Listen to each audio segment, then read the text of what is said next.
All rise. Oyez, oyez, oyez. The United States Court of Appeals for Veterans Claims is now in session. The Honorable Coral Wong Pietsch presiding. All who have business before this court draw near and you will be heard.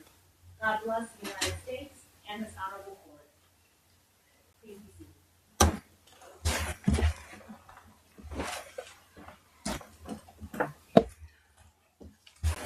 Good afternoon. I'm Judge Coral Wong Pietsch, and I'm joined by Judge Toth to my right, Judge Jaquith to my left.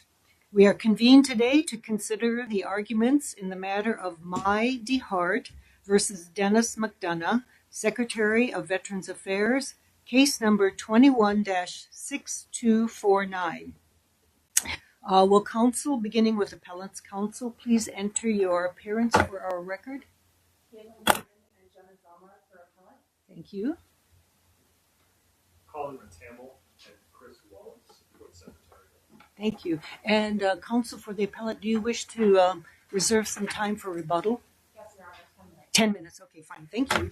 Okay, why don't we go ahead, counsel for the appellant?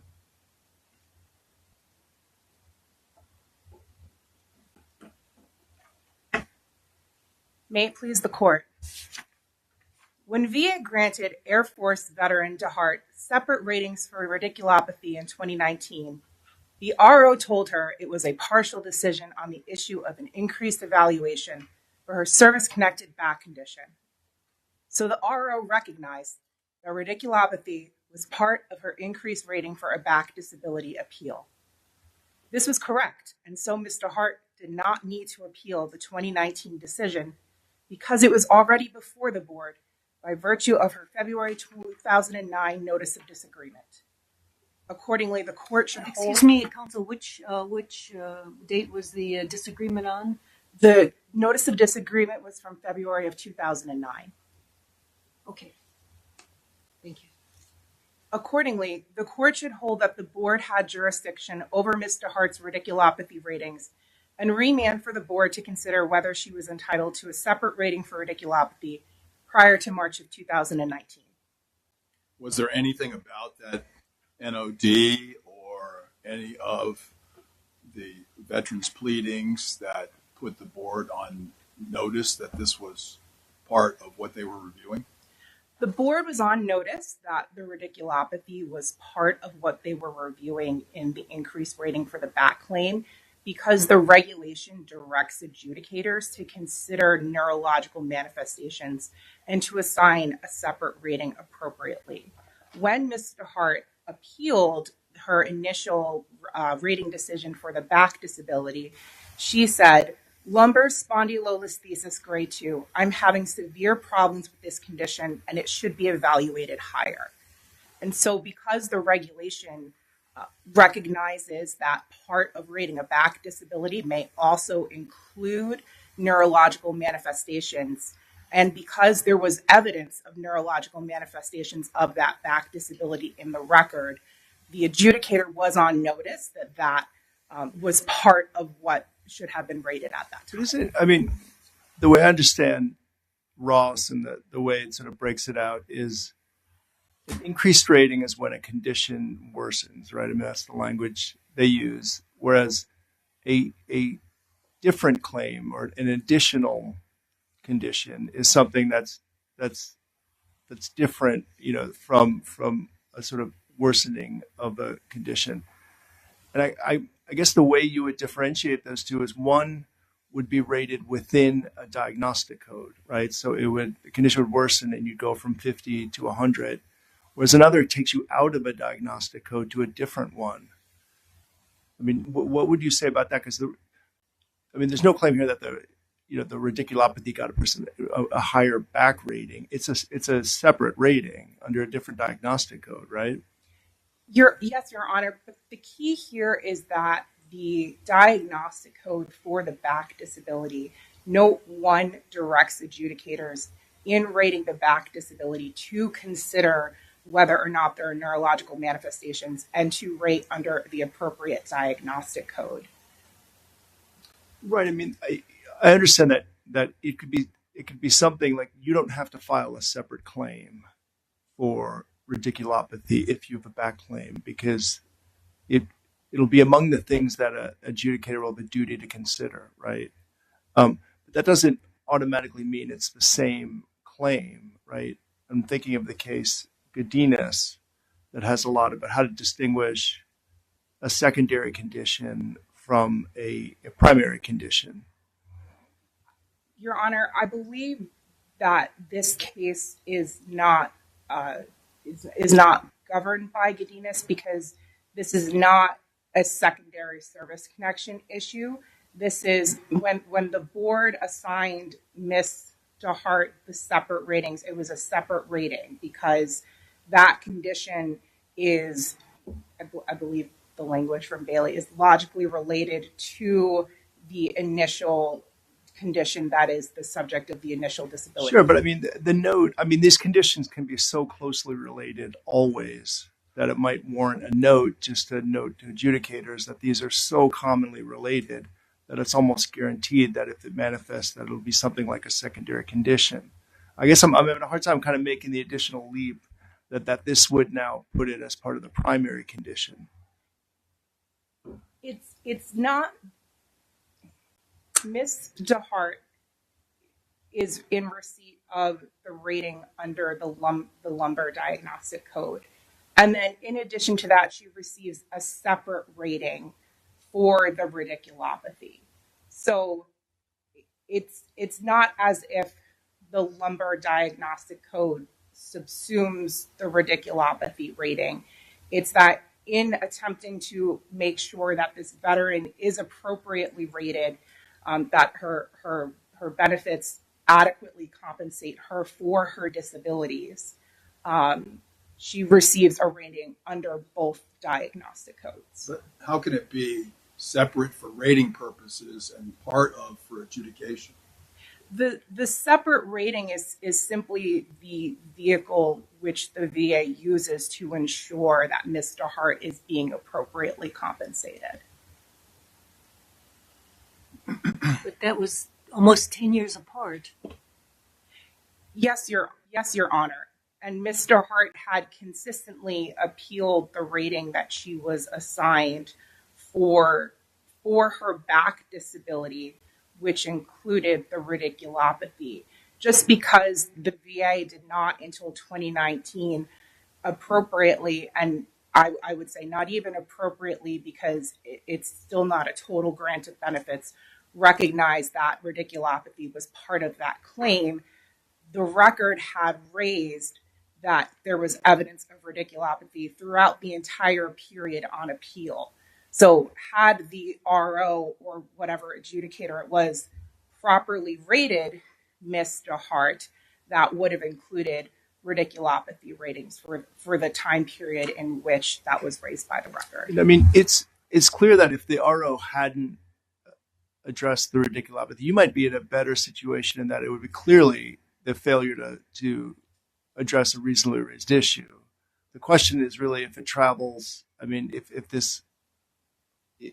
that would be something on an NOD. I mean, absolutely, with no NOD, you could appeal. The question would be then, is the NOD question whether the RO addressed it, so there's no failure to address the radiculopathy. The question is that if that automatically kind of places it into an appellate status so that you can challenge the effective date. So I believe that the original February 2009 notice of disagreement placed the issue into appellate status. When the regional office granted the separate ratings in 2019, they only granted the separate ratings effective of, I believe, March of 2019. So that was not a total grant. And this is a similar situation to Harper, wherein there was a partial grant by the regional office, but that did not divest the board of jurisdiction of the issue. I mean, Harper is a TDIU case, right? I mean, TDIU is always, it's basically attempting to get somebody 100% rating for that exact, for the primary condition. It's not, TDIU doesn't take you to a different diagnostic code and have a 10 and a 30 and a 50%.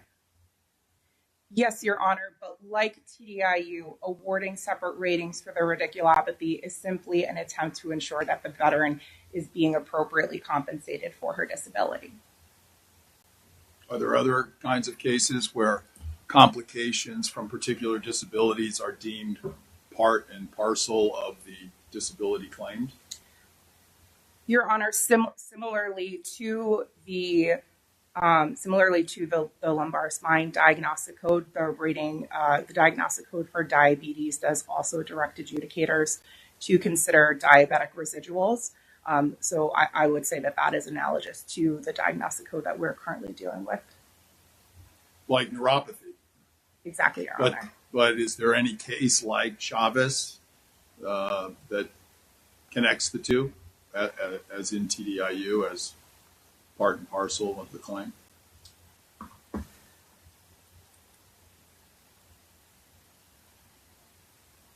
Your Honor, not as part and parcel, but I believe you reached the same result through application of 3.155D2, because in both situations, the radiculopathy and in the example, any neurological manifestations of a diabetic disability are all complications of that initial disability. And again, 3.155D2 also directs adjudicators to adjudicate entitlement to any additional benefits for complications, whether or not explicitly asserted in the claim. So that would also direct the adjudicator to consider those complications. Did anywhere along the line the appellant miss the Hart? Okay, let me just see if I have my facts straight. Mm-hmm. In December of 2008, she was service-connected for back. And I'm just going to talk about the back. Mm-hmm. And 0%.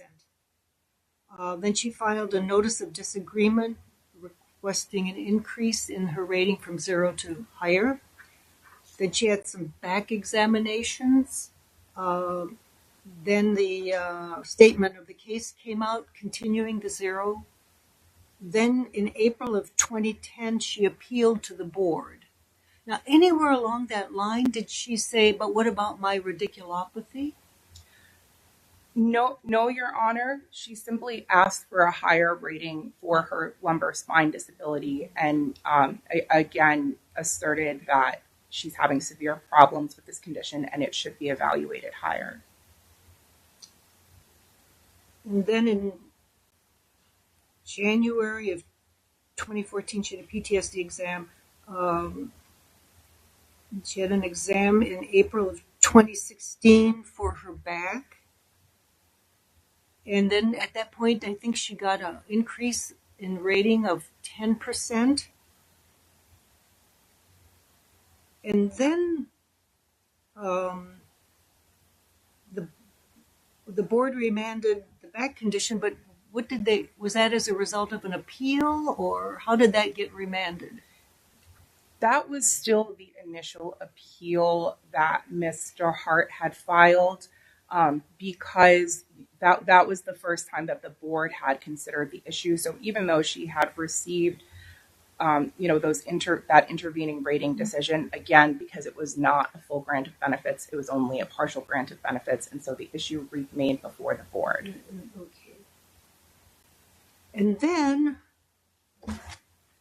in September of 2019, the RO increases the back condition and then gives service connection for radiculopathy. Yes, Your Honor.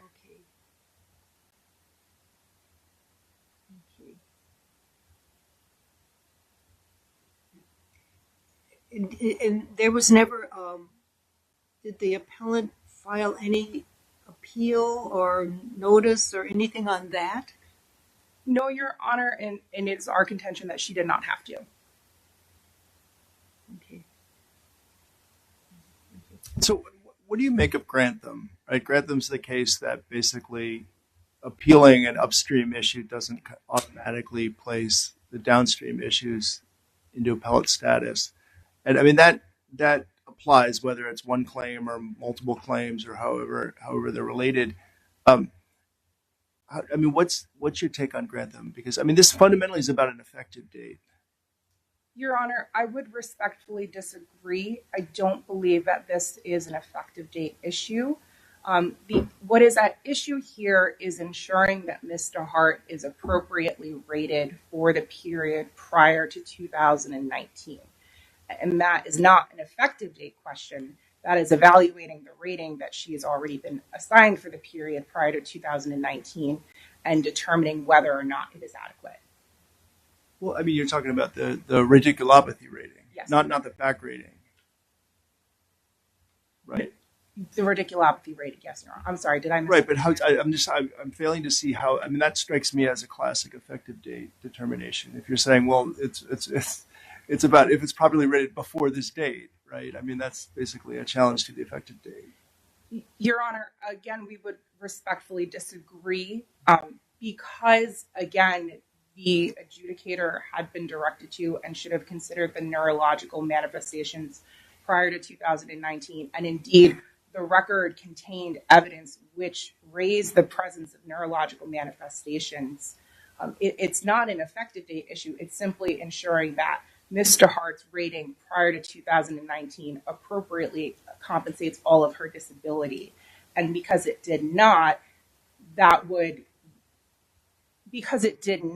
we would argue that the appropriate course of action would have been for the board to consider whether she was entitled to a rating for radiculopathy during that earlier period. And yes, it is during the earlier period, but it is not an earlier effective date question. It is a question of what is the appropriate rating during that period.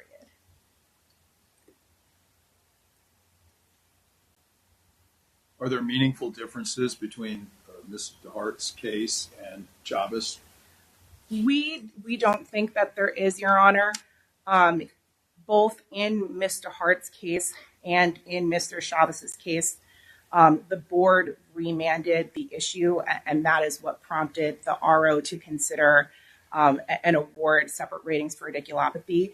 In Mr. Chavez's case, I will note that the board had explicitly remanded the issue of radiculopathy, and the board did not do that in Mr. Hart's case. However, in Mr. Hart's case, by remanding the increased rating for the back, the board also necessarily remanded the potential for radiculopathy ratings because they were part of the back rating.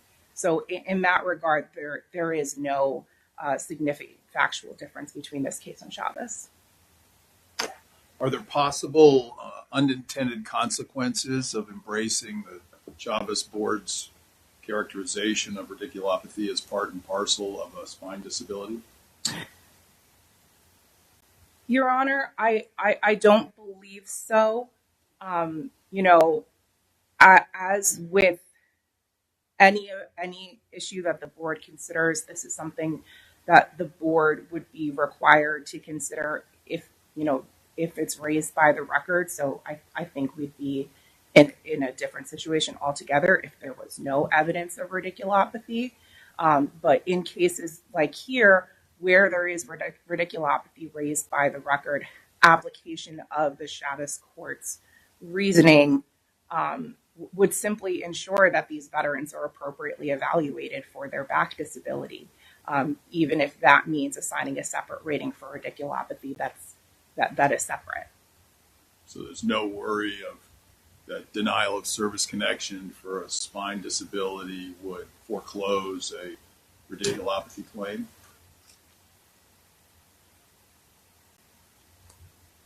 Your Honor, I think that again would be a factual analysis that would depend on the facts of that particular case.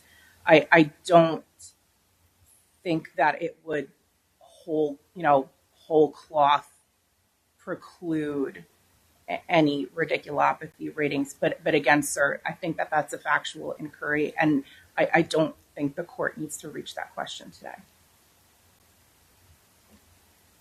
Does anything change based on the fact that the matter was sort of automatically returned to the board? I mean, is that relevant at all? And I guess what I'm thinking about is, I guess there's sort of notice implications, right? I mean, I mean, your client received notice that of the radiculopathy rating, and did she receive appellate rights?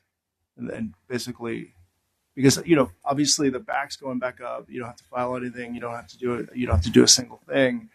Was there any notice that this is the separate claim? Here's how you would challenge this, et cetera, et cetera.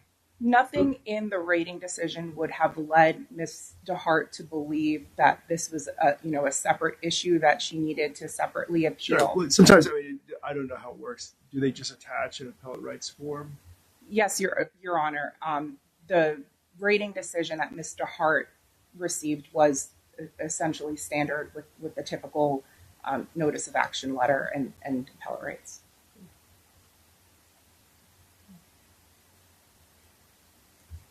Your Honors, if there are no further questions, may I briefly conclude?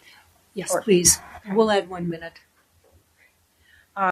For the foregoing reasons, Mr. Hart respectfully requests that the court remand for the board to consider radiculopathy ratings for the period prior to 2019. In addition, although we did not discuss today, Mr. Hart would also request that the court remand entitlement to a rating in excess of 10% for the period prior to 2019 and in excess of 10% thereafter for the back disability because the board relied on insufficient medical information and failed to fully account for all evidence of functional loss. Additionally, the court should also remand entitlement to a rating in excess of 50% for PTSD for the board to properly apply the regulation. Thank you. Thank you very much.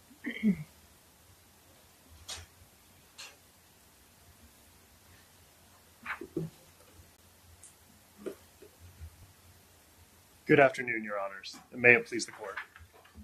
This court should reaffirm long-standing law that separate and distinct disabilities must be treated separately for appellate purposes.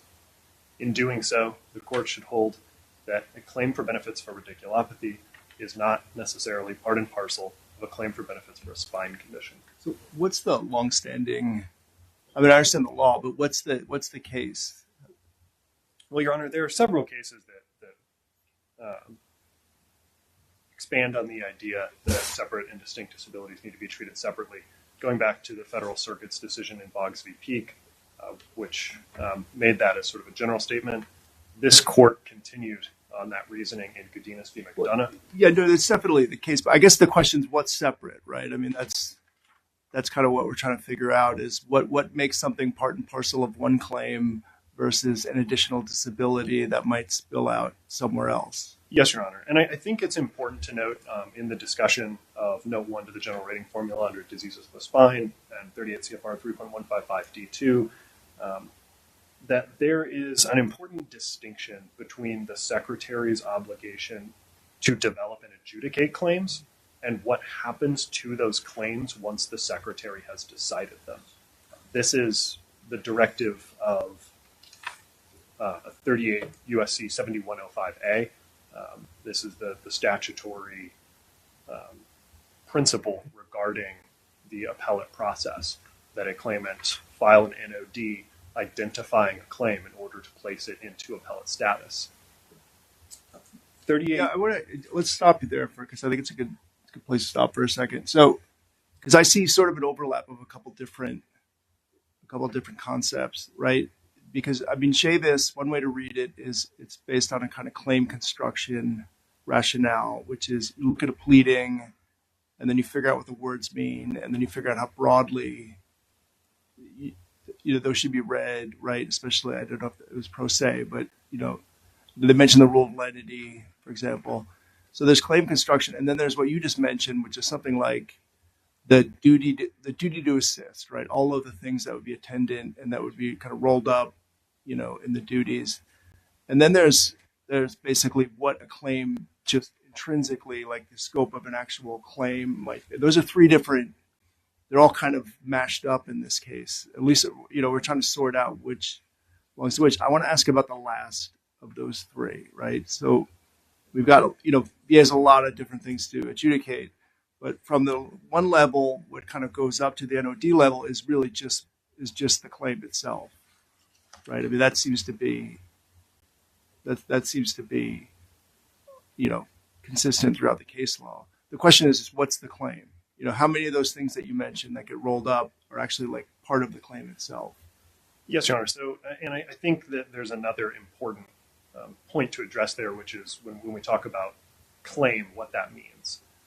This court in Rice was careful to explain that there's been a fairly inconsistent use of the term claim. And I think it's very relevant here because claim has been used to mean the application for benefits. That is, an appellant says, I have a back disability. That has been termed a claim, even though, as the Rice court noted, it's best construed as an application for benefits. And then there is the claim, which is a request for benefits for a specific condition itself. And I think the Rice court did a good job of explaining the difference between the two, and that an application for benefits may necessarily encompass many different claims for benefits. And so when we talk about the scope of a claim, there's the scope of the application that an appellant makes. And that is what specific disabilities VA is required to develop and adjudicate, regardless of whether or not they're explicitly listed. Is this a terminology? Like, should we just use a different term of art, scope of adjudication, something? I think that the Rice court sort of chided itself and all of us practitioners on the fluid use of the term claim. I think that, as I understand Rice, I think it does a good job of highlighting the difference between the application for benefits and the claims themselves, which are the specific request for compensation for a specific disability. Right. Please go on. The concept is broader than that, right? I mean, it includes things that are reasonably raised by the record. Doesn't that apply here? Wasn't radiculopathy reasonably raised by the record? Yes, Your Honor. And there are many different ways in which VA has an obligation to develop and adjudicate claims. But that brings us back to the distinction between what VA must adjudicate and how an appellant places a claim in appellate status once it has been decided by the AOJ. Well, yeah, no. Let's stay here because this is really important. I've been trying to wrap my head around this as well, which is, so TDIU, right, is part and parcel of a claim, right? So it falls within the, yes. let's say claim properly used, right? Yes, Your Honor. And that's because it gets you 100% rating, right? Yes, Your Honor. What about something like SMC? Your Honor, I believe that SMC would be the same as TDIU in that, as opposed to really a standalone claim for benefits, which can be made regardless of whether there are other service-connected benefits for that veteran. So their efforts. Is it? I mean, am I on the right track that maybe identifying a claim is basically something that can be rated by a discrete diagnostic code? I mean, is that? Yes, Your Honor. Right? That is. Otherwise, it would be if it can be rated by two at the same time. You've got a pyramiding issue. That is, generally speaking, the way in which the Secretary has designed disabilities to be compensable. There are certainly unique issues regarding rating by analogy or diagnostic codes that there are disabilities that are explicitly encompassed within numerous diagnostic codes. For instance, there are certain joint disabilities that are explicitly noted to be rateable under multiple codes at once. But in those cases, right, you would go by analogy to somewhere else, and then you would kind of return, right, with the. Yes, Your Honor. And I'm only highlighting those to say that they are sort of an exception to the general concept that the Secretary has identified what disabilities are compensable, even if they stem from a larger disease process. So an appellant may have a back condition, and that larger disease process may manifest in multiple disabilities, such as a limitation of flexion or radiculopathy. But the Secretary has designed those specifically to be separately compensable disabilities, which I think is particularly evident in looking at radiculopathy, because it was originally, I believe prior to 2003, part of the rating code for a spine disability. It had a slightly different name than radiculopathy, but that is where that form of neuropathy was listed. The Secretary amended that diagnostic code to acknowledge that radiculopathy is a separate compensable condition, as opposed to simply symptoms of a spine condition. They may both be related to the larger disease process, but that may be true in many different ways. It's possible that an appellant could have a back disability that manifests in a spine, disability for limitation of motion, and radiculopathy, and possibly an ankle disability because it results in an antalgic gait. And that ankle disability could in turn be the proximate cause of depressive disorder. But these are not all part of the same claim simply because they stem from the same disease process. That is, the same larger issue proximately results in all of these different disabilities. The disabilities themselves remain separate issues. And that goes back to the logic of Godinez, where this court, while it's not exactly these circumstances, I think the logic carries well, where the court cautioned that separate secondary issues are not an effort to obtain a higher rating for the original condition. Rather, they are separate and distinct claims and remain subject to the requirements of 7105A that Congress put in place for identifying claims to be put into appellate status. What about Chavez? Isn't it nearly exactly these circumstances? Your Honor, Chavez is difficult to reconcile with the Federal Circuit's law in Grantham and in Vargas Gonzalez, explaining that an NOD cannot decide or cannot place an undecided issue into appellate status, and particularly cannot place an unadjudicated downstream issue into appellate status. The Chavez decision forecloses. Maybe Chavez is invalid, but as it stands, Chavez forecloses that NOD argument. Well, Your Honor, the Secretary believes that the Chavez decision was limited to the unique circumstances of that specific case. At multiple points throughout the decision, the court highlighted that its reasoning hinged on the unique facts and circumstances of Mr. Chavez's case and cautioned that the decision was not intended for broad application. At its core, I believe that the Chavez decision is about equity. As the Secretary acknowledged in either his motion for reconsideration or his supplemental memorandum of law following oral argument, VA provided misleading notices to Mr. Chavez. However, we have law that is intended to remedy those situations. There is law for when VA fails to provide an adequate notice or for when VA provides a misleading notice that an appellant detrimentally relies on. The Secretary maintains that that is how Chavez should have been intended or should have been decided if it were intended to apply broadly, because that law is well settled. Instead, the Chavez court issued a highly factually driven decision that it purposefully limited to those unique facts. What strikes me, in Hall, we sort of chipped away at the kind of jurisdictional nature of NODs. I know we said the form's not jurisdictional, even the timing may not be jurisdictional. Whereas Chavez is definitely premised a kind of on the idea that an NOD is jurisdictional. So anything, if the board were to address it, it's ultra vires.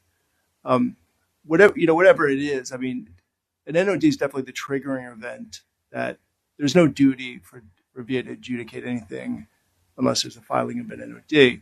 That said, I mean, if it's not jurisdictional and they basically just gratuitously granted something, it's like a favorable finding. But I think without that jurisdictional question, I think it's much easier question to answer of what happened in Chavez, which is, okay, they made a favorable ruling. Maybe that they didn't have to.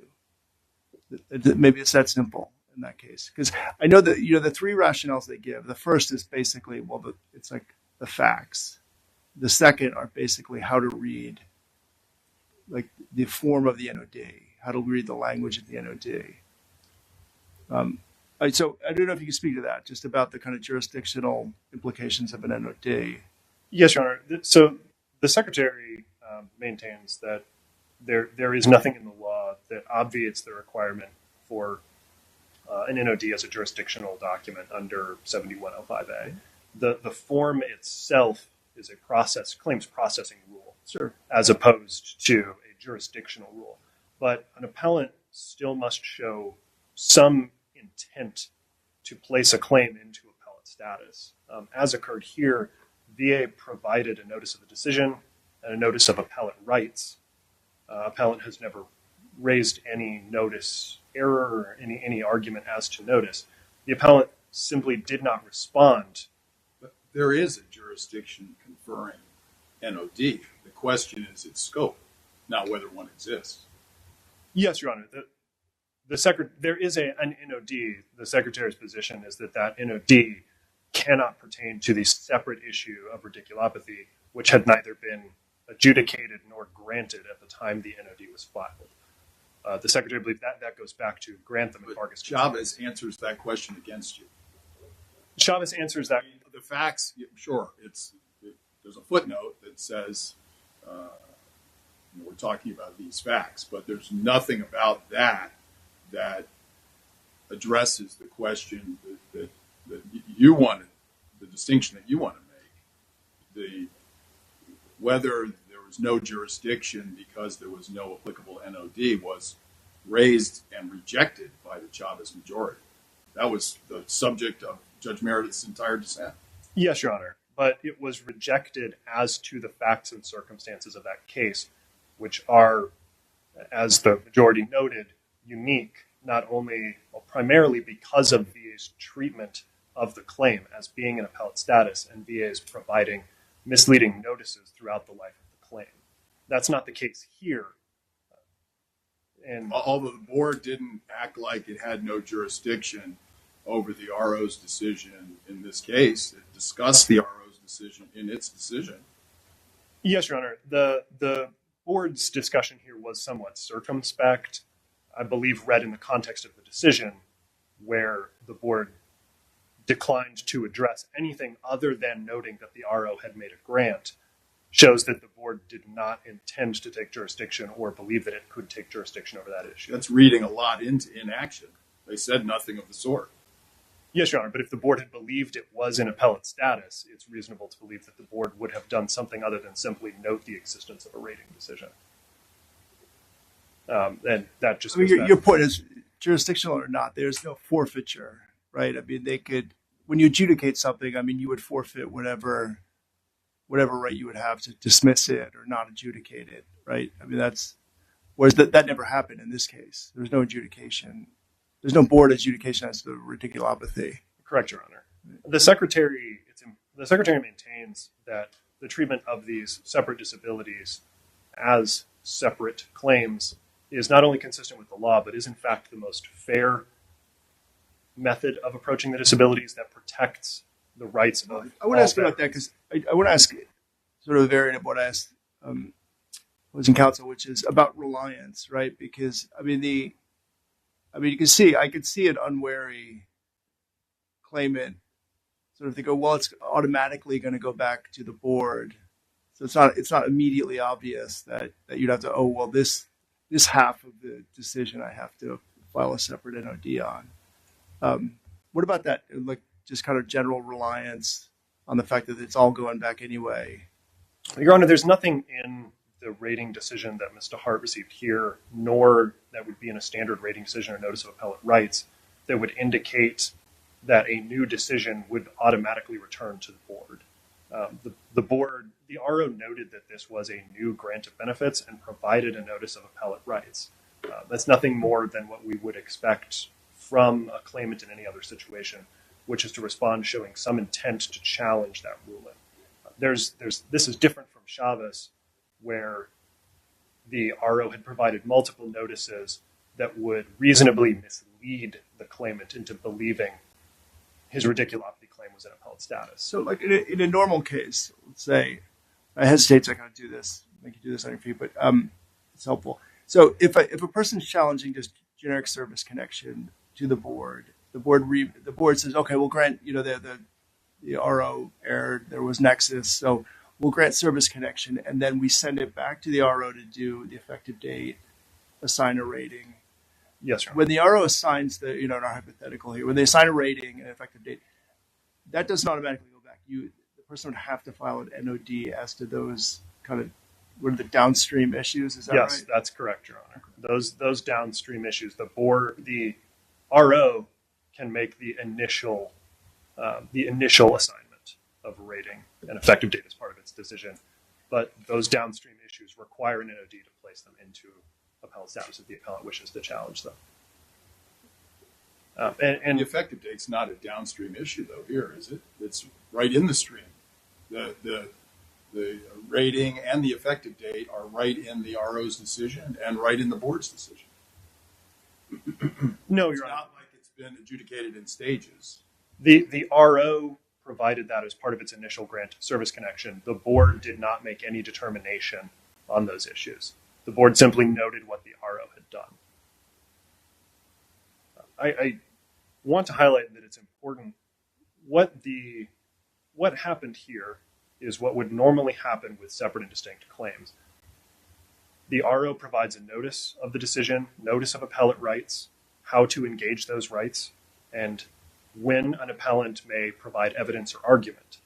Under appellant's reading of the law, the board could simply take jurisdiction over an unadjudicated downstream issue and reach a final decision on it without the appellant understanding that it was in appellate status or having an opportunity to submit evidence or argument in support of that claim.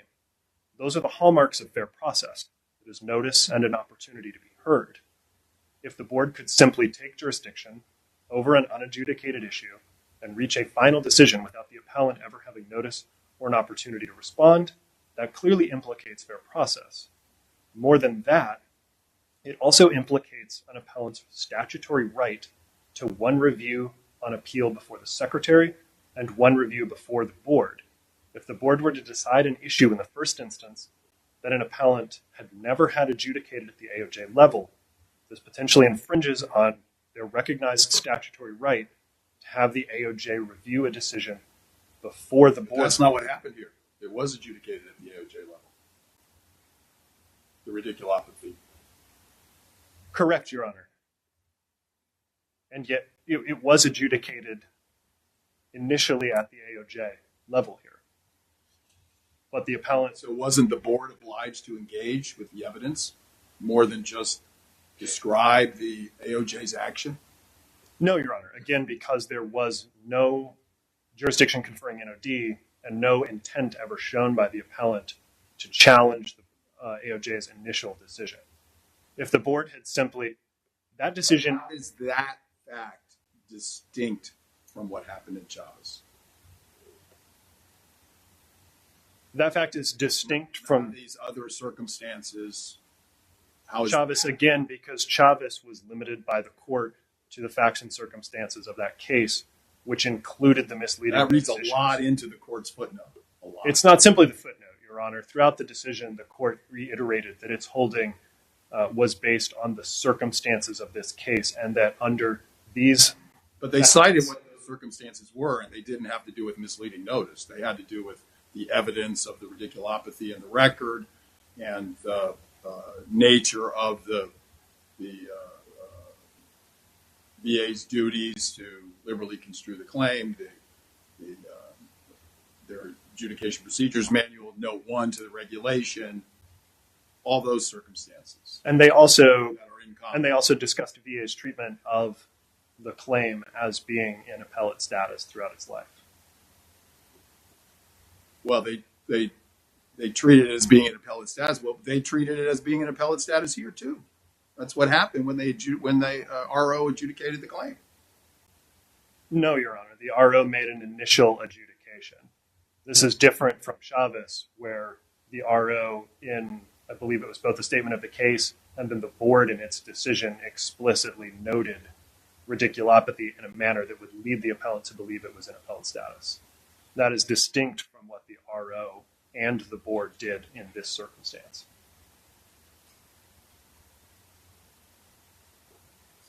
I know in Chavez, we made a big deal out of the fact that he included in the NOD something about his claim in all aspects, right? And I think that was kind of central to the rationale, this in all aspects, as kind of informing the scope of the pleading, such that kind of included the radiculopathy. Is that relevant here? I mean, does that inform how we should look at this? I don't believe so, Your Honor. I think at best that language works in tandem with a misleading notice, where VA may have suggested that radiculopathy was on consideration, and then the appellant makes a broader reference to all aspects. That could show detrimental reliance on VA's misleading notice. But the Federal Circuit made clear in Grantham and Vargas-Gonzalez that an unadjudicated downstream issue cannot be placed into appellate status. And so simply including broad language cannot add an undecided issue to an NOD. And in this case, the effective date of the back was never in question, right? Because it was, if I remember correctly, service connection was granted as of the date the claim was filed. Yes, for the spine spondylolisthesis. Excuse me, the spine, right. It was never in question. No, that issue was not in question. I believe appellant's claim was to challenge the rating for the spine condition. Okay. I hate to do this again. What I'm going to make you kind of think on your feet. I mean, hypothetically, if they'd done a stage rating, say, if they had increased it and said, well, okay, we'll give you an effect, we'll increase your rating, but it's sometime during the claims period, I don't know, 2013 or something. Would that issue of, I mean, if you're reading of the NOD, would that have been a downstream issue that would have gone in? Is that something that they would have necessarily had to file a separate NOD for, or might that have been included in the claim? If I understand you right, Your Honor, you're saying if the RO had provided a stage rating for the spine claim? Yeah, as I understand, the NOD basically just challenged the rating. Yes. Right? She's been continuously seeking a higher rating, right? And then, if I'm reading Grantham correctly, ratings and effective dates are different things. The effective date would necessarily be downstream. Here, the effective date wasn't challenged because it was basically the date the claim was filed. And so the kind of hypothetical I'm asking is, what happens if maybe there had been an effective date issue?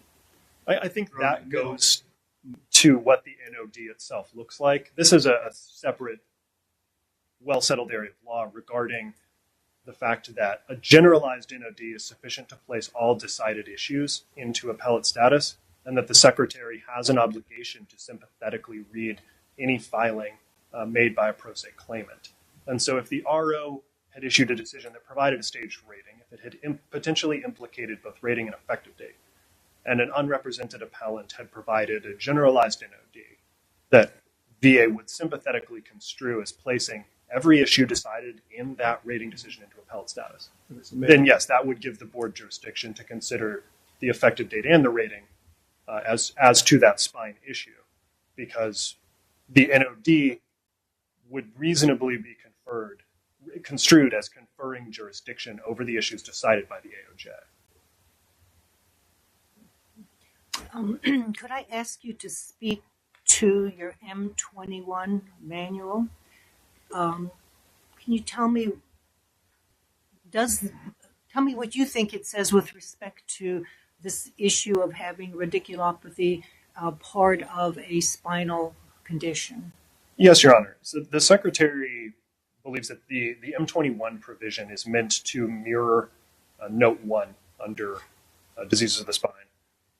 The purpose of this being to ensure that when there is an application for benefits for a spine disability, whether that's an initial application or for an increased rating, that VA review the medical evidence, and if there is evidence of an associated neurological condition, to rate it, evaluate it separately under the diagnostic code. That is to create a separate claim and adjudicate that claim initially, regardless of whether it was formally requested by the appellant. This is a protection that is in place due to the Secretary's recognition that neurological disabilities and spinal disabilities are often related. As the dissent in Chavez noted, there is nothing in Note 1 that speaks to what happens once the Secretary has done this, once the Secretary has separately considered and adjudicated a neurological condition. There's certainly nothing in the plain reading of Note 1 that could obviate the statutory requirement for an NOD once that initial adjudication. But prior to that, is that what happened in this case? Was there not evidence of radiculopathy and as well as the spinal conditions, so that M21 would have kicked in and made the That's certainly a fair argument, Your Honor. But that, again, under the Federal Circuit's binding precedent in Grantham Vargas Gonzalez, that would not allow the unadjudicated issue of service connection for radiculopathy to move into appellate status. What it would do is provide an argument for the appellant that would protect that effective date. So if the appellant had responded to the notice of appellate rights and challenged the effective date assigned with the grant of radiculopathy, appellant could have argued that VA erred by failing to earlier adjudicate entitlement to radiculopathy as required by the general rating schedule. That evidence of a claim within 1 year of the date of diagnosis could protect an earlier effective date. But again, appellant would need to have shown some intent and provided something that could confer jurisdiction in order for the board to be able to consider that argument. and our appellant is saying that's unnecessary because that radiculopathy is automatically should have been and is part of the back condition. Is that my understanding of that argument? That's my understanding of that position as well, Your Honor. The Secretary believes that this confuses the Secretary of the VA's obligations as far as the initial application of benefits, what VA is obligated to automatically develop and adjudicate, as opposed to the steps necessary to place that issue into appellate status. So we're not talking about appellate status, but why wouldn't the VA have considered the evidence of radiculopathy within the claim of the back injury? I'm not talking about for purposes of appeal, but I mean just for purposes of processing that claim. Yes, Your Honor, and I see that my time is about to expire. If I may Can we get respond. 5 more minutes? Thank you. Thank you, Your Honor. I believe that would simply be an error in the processing of the initial claim.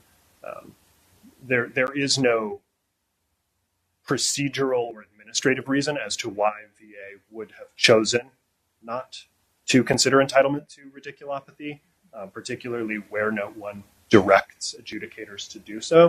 That would simply be an error on VA's part. But even if that created an unadjudicated open claim for radiculopathy as of that date, that still would do nothing in this instance to confer jurisdiction over downstream issues. It's almost a paradox. I mean, I mentioned this to opposing counsel, right? Is if the RO had never addressed it, then on appeal, it's an appellate status because there would have been a failure to satisfy the duty to assist, right? Just vis-a-vis the spine claim, right? Which is you had Note 1, told you to look at her adoptability. It's there. The Secretary's right. Well, But actually, by granting the claim, it then basically triggered the requirement of an NOD to sort of trigger the duty for DA to have to adjudicate it, right? That's yes, Your Honor. paradox. But the Secretary's position is that the board would have had the ability to consider entitlement to radiculopathy. If there had been no intervening decision here, the board would not only have been able to, but likely would have been obligated to consider entitlement to radiculopathy. Is that because of the pre-VEMA duty to assist, or that? So I would have. I mean, I feel like we use the word jurisdiction incorrectly here, which is like I understand. NOD is a triggering. There's no duty to adjudicate anything that's not covered in NOD. So fair enough.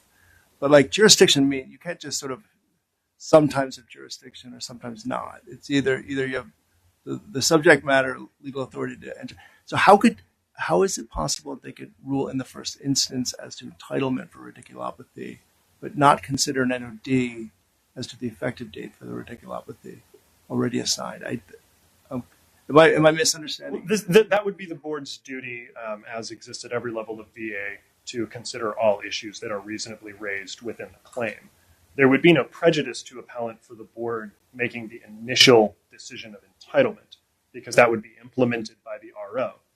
And the appellant would then have the opportunity to challenge that RO decision as to whatever effective date and rating the RO assigned.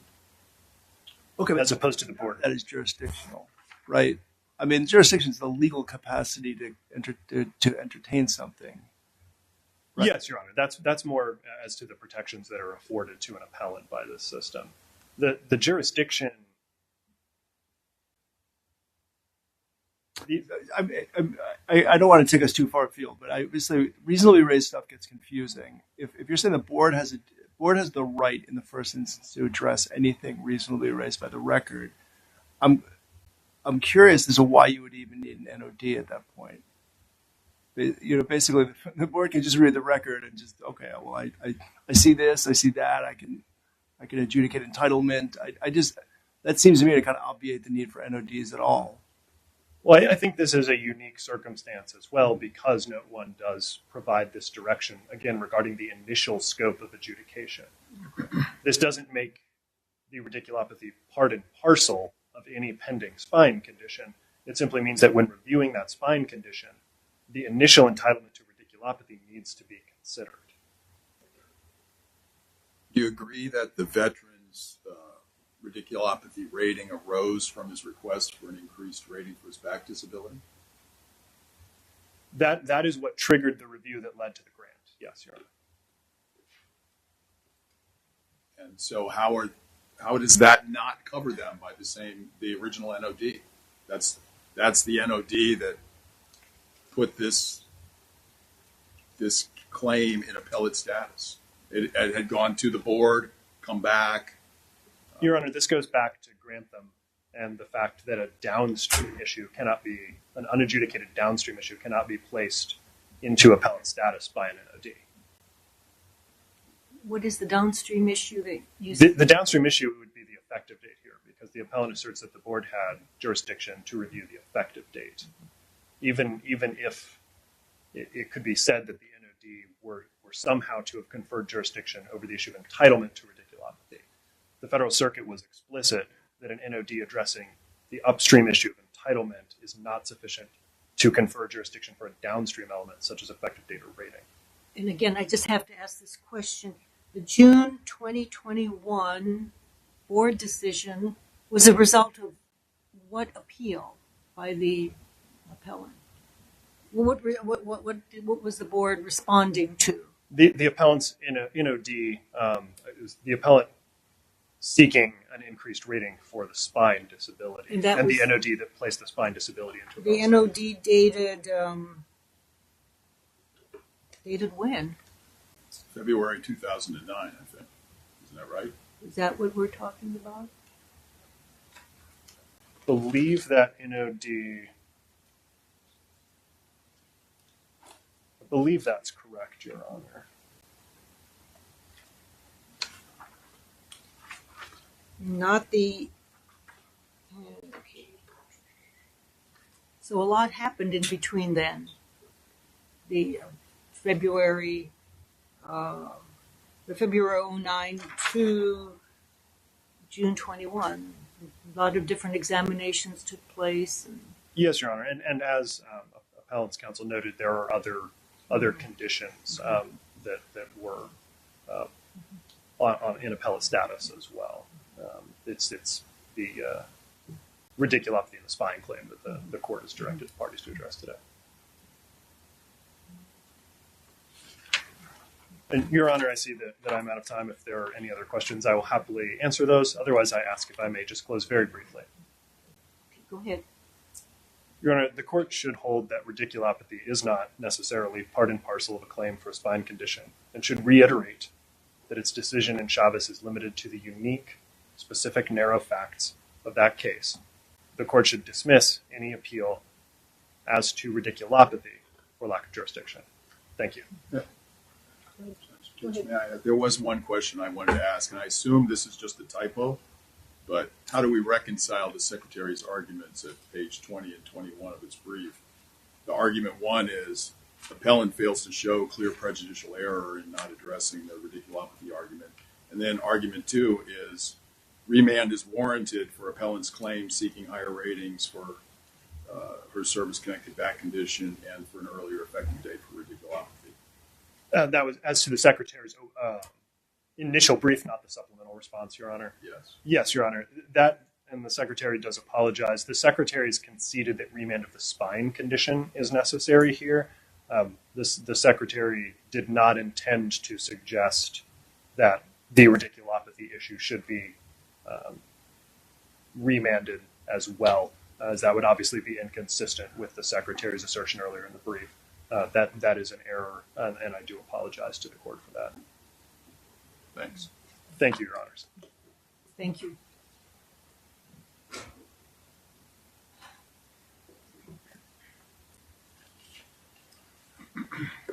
Your Honors, the Secretary concedes that the board would have jurisdiction over entitlement to radiculopathy, but for that intervening rating decision.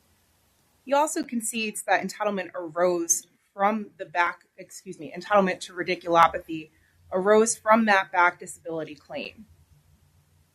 Here, this is about entitlement for radiculopathy for the entire period on appeal, because the RO in its initial adjudication should have adjudicated radiculopathy.